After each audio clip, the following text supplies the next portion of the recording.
রাত পেরোলেই শুক্রবার রথযাত্রা উৎসবের আনন্দ মাতামাতি। তাই প্রথম বর্ষের রথযাত্রাকে ঘিরে বৃহস্পতিবার শেষ মুহূর্তের জোর প্রস্তুতির ছবি নজরে এলো মালদার রতুয়ায়।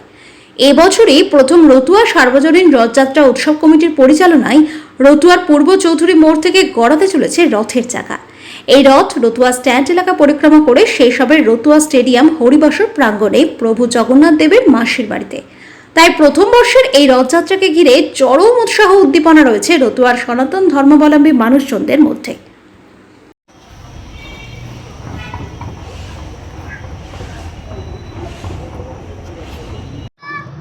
আমরা সকাল 9টায় জগন্নাথ দেবকে নিয়ে পুজো পার্বণ করব। পুজো পার্বণ করে নিয়ে গিয়ে সেই যে আমরা শুরু করবো যেখান থেকে বিএসএনএল টাওয়ার মনসা মন্দির ওখানে, সেখানে আমরা রথে চাপাবো জগন্নাথ দেবকে।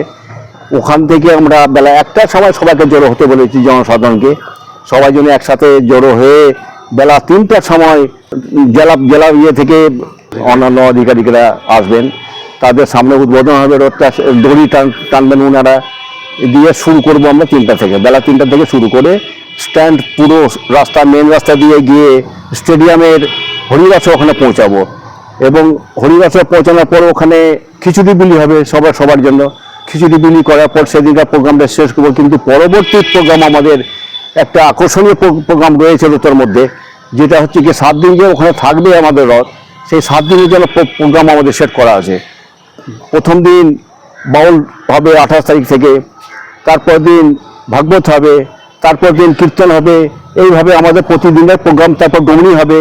এই প্রোগ্রামটা আমরা সেট করে রেখেছি, প্রত্যেকে যেন আনন্দ পায় সেই ব্যবস্থা আমরা রেখেছি। প্রথম রথতে আমরা রথ করছি এবং দেখার মতোই রথ হবে। মালদা জেলাতে সম্ভবত এরকম রথ পাবে না দেখতে। আমরা যে ধরনের করেছি, আপনারা আসলে বুঝতে পারবেন রথটা দেখে আমরা যে আমরা রথটা ভালো করেছি। উৎসাহ আমরা এখন পর্যন্ত যা খবর পাচ্ছি তাতে 5 থেকে 7,000 10,000-এর মধ্যে লোক জড়ো হবে যদি দিন ঠিক থাকে। হ্যাঁ, আমরা আশা করছি যে এই ধরনের জনসাধারণের পাবো, সমর্থন পাবো।